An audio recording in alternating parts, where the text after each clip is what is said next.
जय माता दी। नमस्कार। मेरे YouTube चैनल श्रद्धा में आप सभी लोगों का हार्दिक स्वागत है। उम्मीद करती हूँ कि आप सभी सुखी, स्वस्थ और अपने अपने जीवन में व्यस्त होंगे। तो आज इस वीडियो के माध्यम से दुर्गा सप्तशती के पाठ का तीसरा अध्याय हम जानेंगे। दुर्गा सप्तशती के तीसरे अध्याय में सेनापतियों सहित महिषासुर के वध के बारे में बताया गया है। महर्षि मेध ने कहा, महिषासुर की सेना नष्ट होती देख उस सेना का सेनापति चिछुर क्रोध में भर देवी के साथ युद्ध करने लगा। वह देवी पर इस प्रकार बाणों की वर्षा करने लगा मानो सुमेरु पर्वत पानी की धारा बरसा रहा हो। इस प्रकार देवी ने अपने बाणों से उसके बाणों को काट डाला तथा उसके घोड़े व सारथी को मार दिया। साथ ही उसके धनुष और उसकी अत्यंत ऊंची ध्वजा को भी काट कर नीचे गिरा दिया। उसका धनुष कट जाने के पश्चात उसके शरीर के अंगों को भी बाणों से बींध दिया। धनुष, घोड़ों और सारथी के नष्ट हो जाने पर वह असुर ढाल और तलवार लेकर देवी की तरफ आया। उसने अपनी तीक्ष्ण धार वाली तलवार से देवी के सिंह के मस्तक पर प्रहार किया और बड़े वेग से देवी की बाईं भुजा पर वार किया, किंतु देवी की बाईं भुजा को छूते ही उस दैत्य की तलवार टूटकर 2 टुकड़ों में हो गई। इससे दैत्य ने क्रोध में शूल हाथ में लिया और उसे भद्रकाली देवी की ओर फेंका। देवी की ओर आता हुआ वह शूल आकाश से गिरते हुए सूर्य के समान प्रज्वलित हो उठा।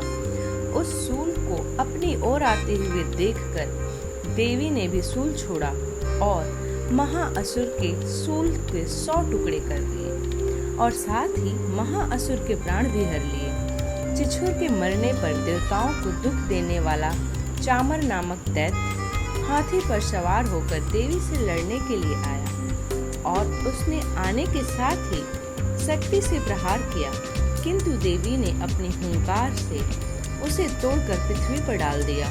शक्ति को टूटा हुआ देखकर दैत्य ने क्रोध से लाल होकर शूल को चलाया, किंतु देवी ने उसका भी काट दिया। इतने में देवी का सिंह उछलकर हाथी के मस्तक पर सवार हो गया और दैत्य के साथ बहुत ही तीव्र युद्ध करने लगा।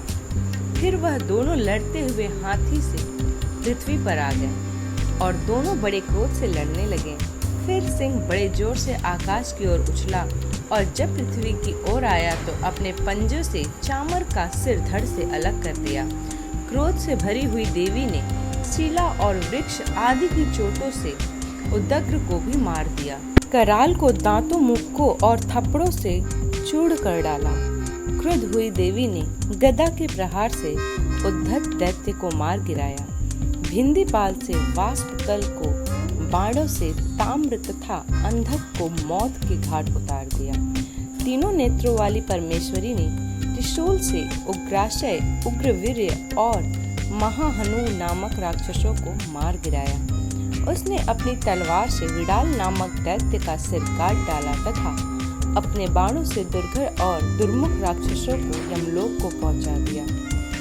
इस प्रकार जब महिषासुर ने देखा कि देवी ने मेरी सेना को नष्ट कर दिया है, तो वह भैंसे का रूप धारण कर देवी के गणों को दुख देने लगा।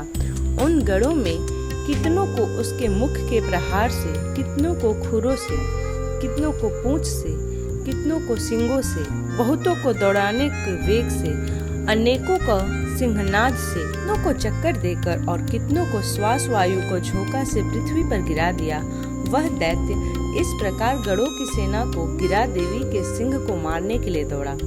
इस पर देवी का बड़ा गुस्सा आया। उधर दैत्य भी क्रोध में भरकर धरती को खूरों से खोदने लगा तथा सिंगों से पर्वत को उखाड़ कर धरती पर फेंकने लगा और मुख से शब्द करने लगा। महिषासुर के वेग से चक्कर देने का कारण पृथ्वी क्षुब्ध होकर फटने लगी। उसकी पूंछ से टकराकर समुद्र चारों ओर फैलने लगा। खिलते हुए सिंगों के आघात से मेघ खंड खंड हो गए और श्वास के आकाश में उड़ते हुए पर्वत फटने लगे। इस तरह क्रोध में भरे हुए राक्षस को देख चंडिका को भी क्रोध आ गया और वह उसे मारने के लिए क्रोध में भर गई। देवी ने पास फेंका, दैत्य को बांध लिया और उसने बंध जाने पर दैत्य का रूप त्याग दिया और सिंह का रूप बना लिया और ज्यों ही देवी उसका सिर काटने के लिए तैयार हुई कि उसने पुरुष का रूप बना लिया, जो कि हाथ में तलवार लिए हुए था।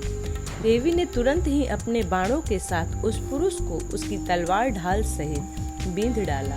इसके पश्चात वह हाथी के रूप में दिखाई देने लगा और अपने लंबे सूंड से देवी के सिंग को खींचने लगा और गरजने लगा। देवी ने अपनी तलवार से उसकी सूंड काट डाली।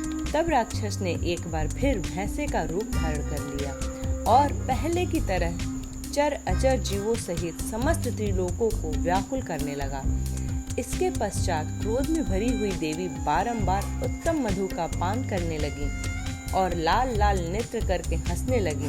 उधर बलवीर्य तथा मद से क्रुद्ध हुआ दैत्य भी गरजने लगा। अपने सिंगों से देवी पर पर्वतों को फेंकने लगा। देवी अपने बाणों से उसके फेंके हुए पर्वतों को चूर्ण करती हुई बोली, ओ मूढ़, जब तक मैं मधुपान कर रही हूँ तब तक तू गरज ले और इसके पश्चात मेरे हाथों से तेरी मृत्यु हो जाने पर देवता गरजेंगे। यूं कहकर देवी उछलकर उस दैत्य पर जा चढ़ी और उसको अपने पैर से दबाकर सूल से उसके गले पर आघात किया। देवी के पैर से दबने पर भी दैत्य अपने दूसरे रूप से अपने मुख से बाहर होने लगा। अभी वह आधा ही बाहर निकला था कि देवी ने अपने प्रभाव से उसे रोक दिया। जब वह आधा निकला हुआ ही दैत्य युद्ध करने लगा तो देवी ने अपनी तलवार से उसका सिर काट दिया।